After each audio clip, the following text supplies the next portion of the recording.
Hi అండి. ఎలా ఉన్నారు? బాగున్నారా? బాగుండాలని కోరుకుంటున్నాను. యాక్చువల్‌గా నేనైతే ఈరోజు ఒక టెంపుల్‌కి అయితే వచ్చాను. ఇంక కార్తీక మాసం అయితే ఎండ్ అయిపోవస్తుందని చెప్పేసి, ఇది కొంచెం లేట్ పోస్ట్ చేస్తున్నాను. ఒక 3, 4 డేస్ ఆఫ్టర్ అనమాట. సో, దానివల్ల డిలే అయ్యింది.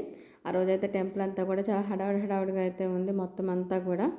సో, అదంతా అయితే చూసుకుని సరౌండింగ్స్ దేవుడికైతే దండం పెట్టుకొని రిటర్న్ అయితే స్టార్ట్ అయిపోయాను ఇంకా. నాకు తెలిసి నేను అబ్జర్వ్ చేసిన వరకు టెంపుల్స్, హాస్పిటల్స్ మాత్రం ఎప్పుడు ఫిల్‌గానే ఉంటున్నాయి.